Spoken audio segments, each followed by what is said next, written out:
Hey guys, this is Pete from CrunchTimeCoaching.com, and we are here for just a huge day tomorrow, right? We're so excited. It's Roger versus Rafa. In my mind, this is a winner-take-all event, and it's also a celebration for tennis. And these two legends, no matter who you're rooting for, it's just been an amazing 2 weeks. I think this is the coolest start to a year in tennis that I can remember ever. I mean, you had the Williams sisters. Congratulations, Serena. So heartwarming to see Venus and how excited she was back to be back in the finals. We had Grigor Dimitrov. Hopefully, this is coming out party. I think he was a lot of fun to watch in that semifinal against Rafael Nadal. The Bryan brothers got to the finals, and now we have the granddaddy of them all, Roger versus Rafa, and this is literally one for the history books, in my opinion. So tonight we're going to be talking about the implications of what this means for the history of tennis. I think this is really an event. It's a huge match for both players. There's no denying that.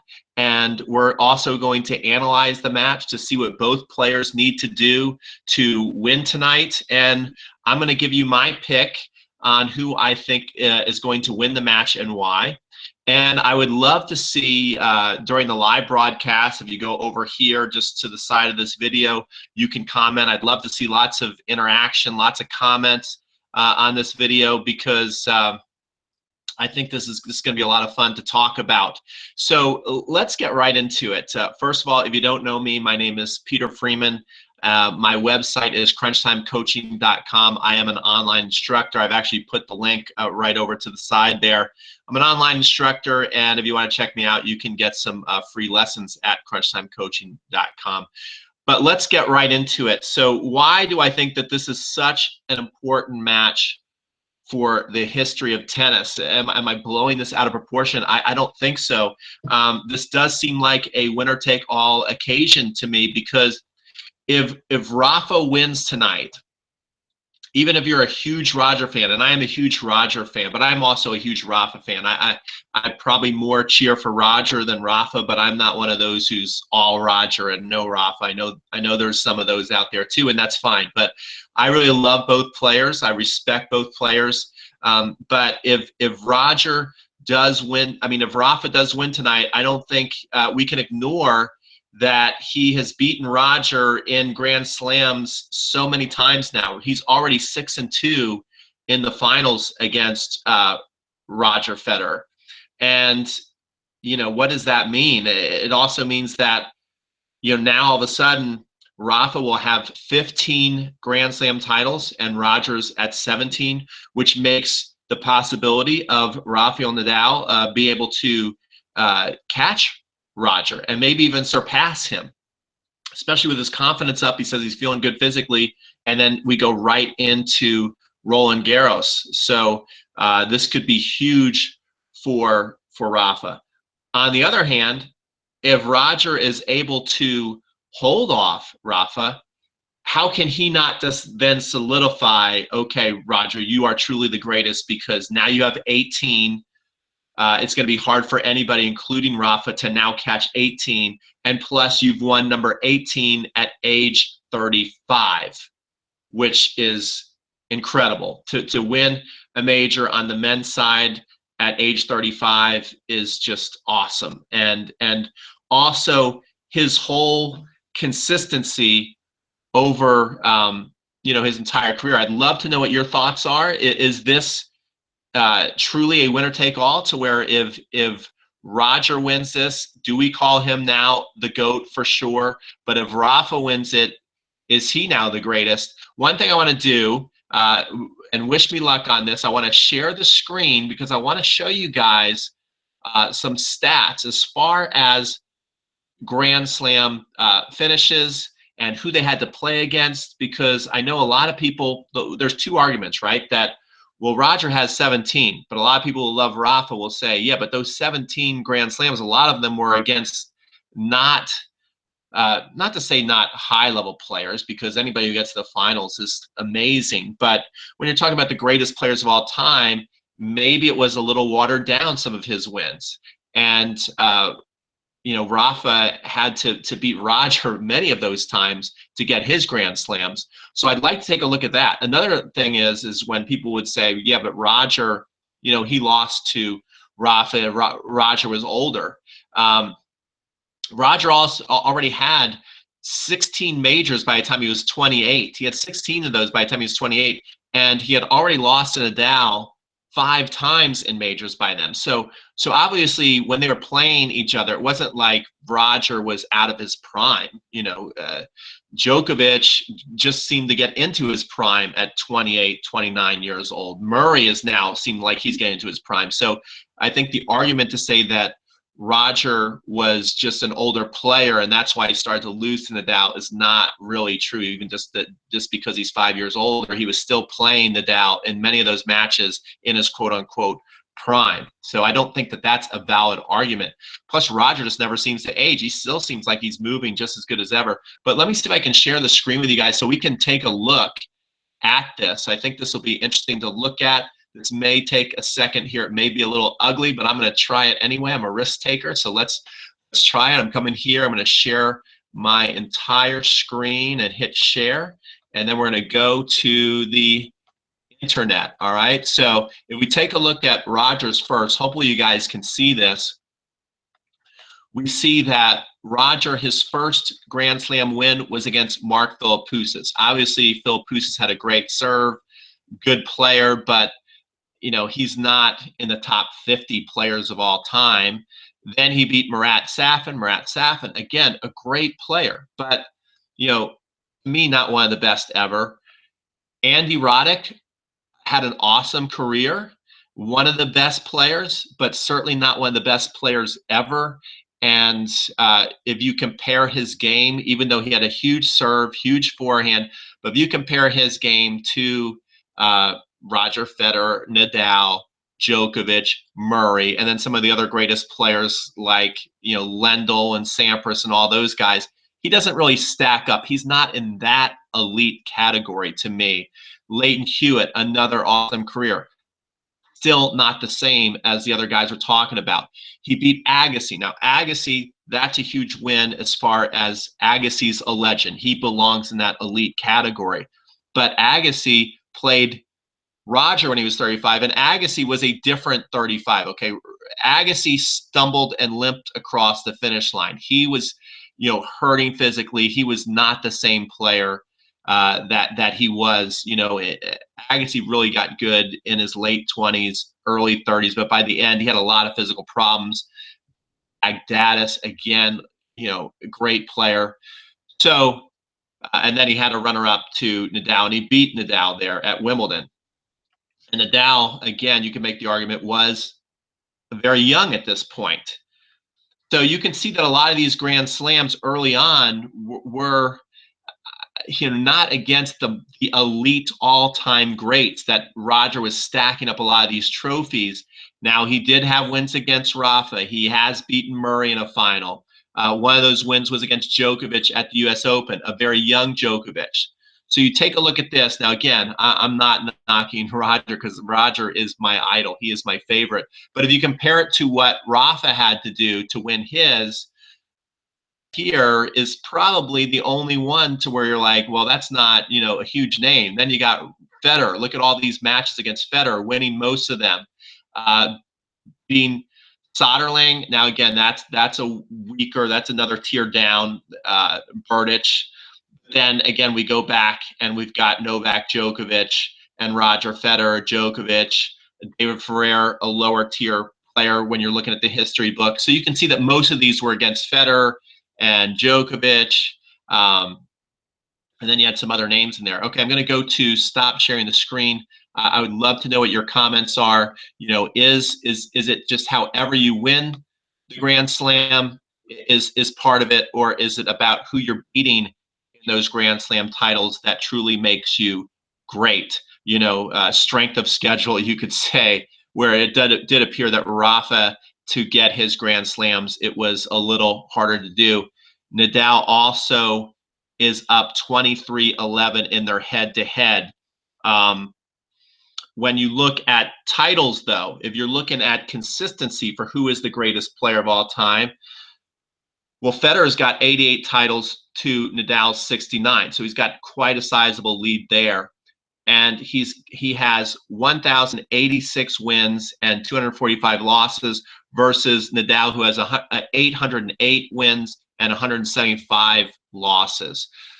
So those are some numbers to really think on, and I'd love your comments below to see what you think of all of that. Is going into this match, who do you think has had the better career? Who deserves? We know that Rafa's been hurt a lot.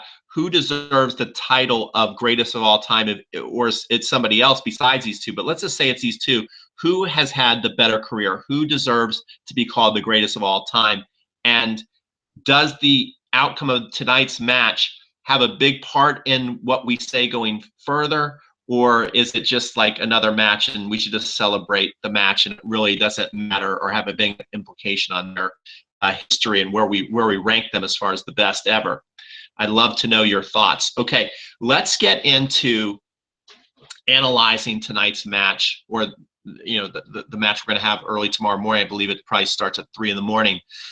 So I will definitely be up for this, by the way. I'm going to be driving. I'm at Duke right now. My fiance, she's interviewing for her residency, and so we're doing this on the road. Now I'm going to get on the road tonight, and I'm driving. I'll be staying straight up to turn on the TV when I get home. So key number one is court positioning. That's going to be very, very big. I think we watched Dimitrov play Rafa, and one thing that if you are a Roger fan that you might be a little more hopeful if Roger can execute is Dimitrov did play. He was aggressive, but he did play a little further back off the baseline than I think Roger plays. So Roger plays a little closer in, and the court is playing faster, and Roger is playing really, really solid offense. So if Roger can really stay on that baseline and get Rafa to move off the baseline, right, to be moving back and forth deep in the court, that's going to be great for Roger. We know that Roger naturally can stay in on top of the baseline, where Rafa, it's tough for him. He has to work at, he has to just think about, he has to really think about staying on top of the baseline. It's something he has to work on, but he does great at it. And he's really, especially on the big points, you saw against Dimitrov, he stayed right on the baseline and took it to Dimitrov early in points. So if Roger can knock Rafa back to where he's more comfortable off the baseline, that's going to be a big thing in Roger's favor and give him a better chance to win. But if Rafa is able to just stick to that baseline, that's going to be trouble for Roger. Then also another thing as far as court positioning, I think where Roger takes his approach shot. So I'm going to grab the mic here and move back. I noticed that when Roger really feels kind of like he's pinned against the baseline, he's looking to get in, and he's not comfortable playing Rafa, that he will take some approach shots back here and have a far way to run to the net. And Rafa will run across the court, and Roger's only been able to make it to the service line, and Rafa's got the down the line, he's got the angle passing shot. Roger's not closing off the angles. So Roger's going to have to take a lot of approach shots, really get up to the ball and take him in here. By the time he's in first volley position, that he's inside the service box, halfway in the service box, that would be good. That's going to be great. But if he's taking a lot of approach shots, I noticed the last time they played at the Australian Open, I kept thinking, man, Roger's coming in and he's got a long way to run to the net. So if that happens, Roger's going to be in trouble there. Another thing that we have to look at is Rafa's pass on the run. So this will also go hand in hand on where Roger is taking his approach shot, but also Rafa, I noticed when I saw him play at Cincinnati last year that he missed a lot of passing shots on the run. And you could see that he clearly wasn't back to his old self, because that's one of his trademarks, is be able to, hit these breath taking passing shots. the banana forehand. He's done a lot of these in the tournament where he goes way off the court and whips it in the corner here. So if he's hitting those, that's going to be tough for Roger. But if he's missing those, which he has done over the last year, this Australian Open's really kind of been his coming out party where we're seeing those old shots that we haven't seen for a couple of years. We'll see.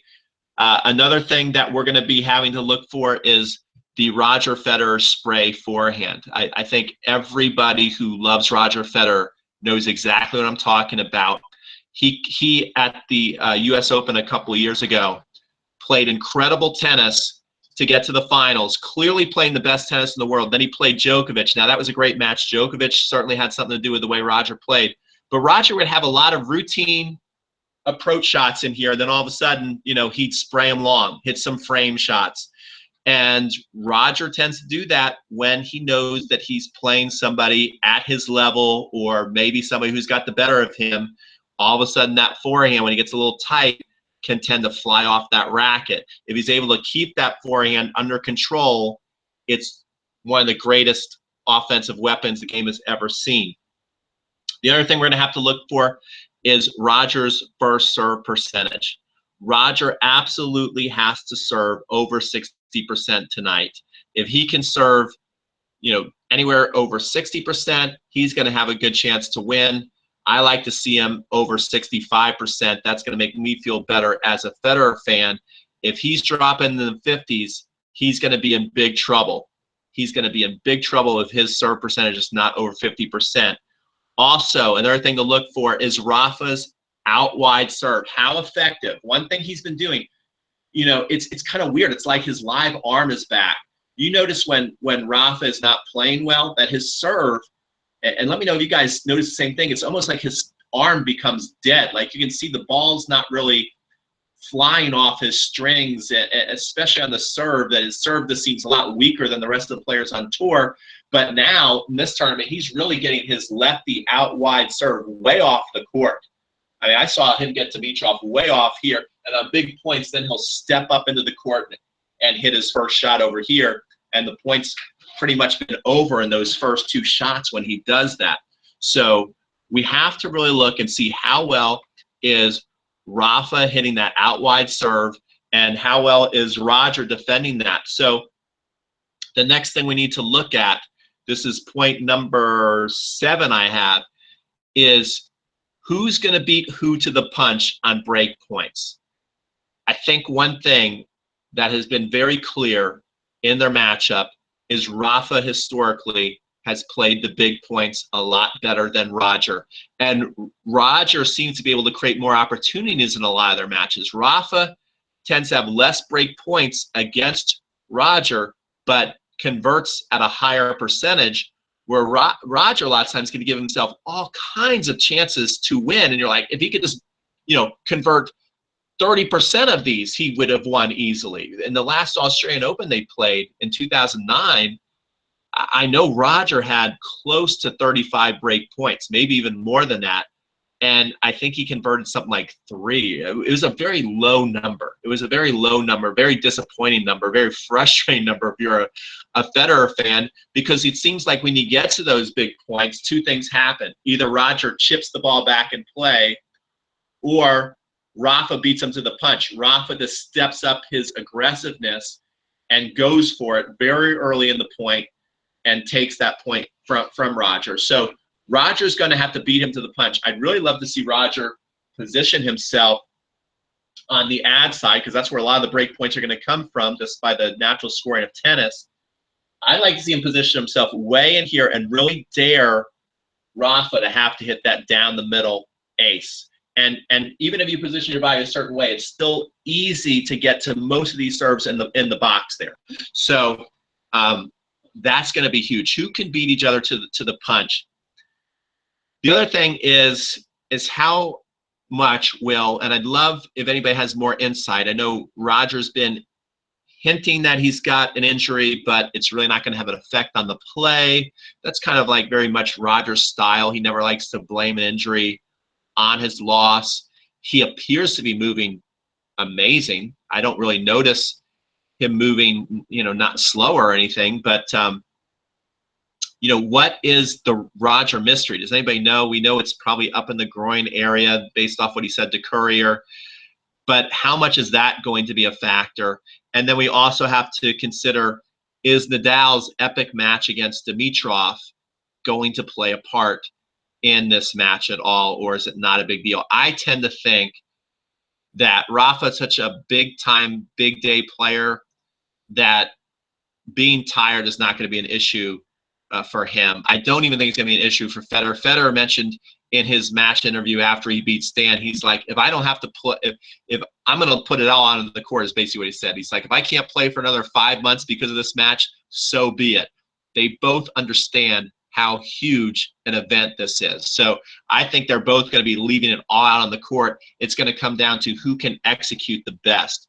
So here is my pick. My sentimental favorite is Federer, so I don't want a lot of, hateful comments, but I do have to go with Nadal. He's gonna win, in my opinion, just because simply he likes the matchup. That matchup of Nadal's big, heavy cross-court roller to Federer's backhand is gonna weigh heavily in his favor. Roger does not like this. The thing is, they both know the play and they both don't like the play. Roger doesn't like the play. That serve out wide to Federer's backhand. This is all going to be tough for Roger to combat against. I don't think Nadal's going to be tired. I think that Roger gets a little gun shy and also presses too hard when he plays against consistent counterpunchers who will challenge him physically. So when he plays against Nadal, he knows he's in for a very physical match. It's very physical, very brutal tennis. He knows that. Against Djokovic, it's the same thing. These are really the only two men, I think, that Roger goes on the court and is a little intimidated by just the physicality of the tennis. And if Roger was watching, we know Roger is a huge fan of tennis and said he was going to be watching that match against Grigor, it's hard to imagine that after watching that match that he's not intimidated after watching that match. I would certainly be intimidated because I'd say, well, there's basically me. Because if you're watching Grigor Dimitrov, it's like watching him. He hasn't had the career of Rogers had, but I mean, he pretty much plays just like him, and he played at a very high level. He didn't play typical Dimitrov tennis as far as the level. Like, he stood up to Nadal mentally and physically and shot making wise.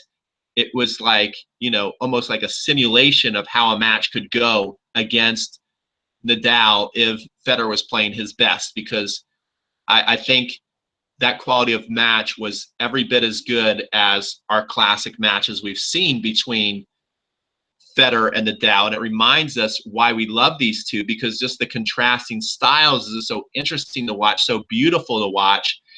And so if Roger watched that match, I would think he was going to be intimidated. I think he's going to be a little intimidated. So I think that in the big moments of the match, which is what it's going to come down to, that Rafa's going to continue to play aggressive early in the points. Roger is going to at times be a little gun shy or make the occasional unforced error, just because he has to create so much more than Rafa on a consistent point in and point out basis. Rafa has the luxury of playing high percentage of tennis, which is heavy cross court, and it works really well into the matchup. And Roger has to constantly be creating, and that is very hard to do throughout 5 sets, and it could be very exhausting, and it's just a tough task to do. So let me know what you guys think of that. That's basically my critique. That's my pick. I'd love to know your picks, so comment below. I want to thank you for watching tonight's broadcast. I'm super excited for the match, super proud of both players. This is the best start to a major I've ever seen. They're both legends, so no one can take anything away from either of them as far as that goes. And I am going to put, because I am an online instructor, and I think two of the things that we can really get out of these players is they both have tremendous slice serves out wide. They both have tremendous slice serves out wide. Roger will run that play on the deuce side. Rafa will run on the ad side. So I'm going to give you guys a free slice serve quiz if you struggle with a slice serve. And also, Rafa, his topspin is amazing. So I'm going to give you a drill on how you can improve your topspin if you're interested in that. I'm going to put that in the comment section below. I'll put it up in the videos when they come on. And I want to thank you guys for watching. I look forward to reading all your comments and responding. I certainly look forward to watching the match tomorrow morning early on the East Coast. Take care, guys. If you like this video, I'd love a huge like. Give this a big thumbs up. Share it with your friends so we can all debate in on who's going to win. Comment below. And if you don't want to miss any of my future videos, please subscribe. That would mean a lot to me. And I really appreciate you, Spain, taking some time with me tonight.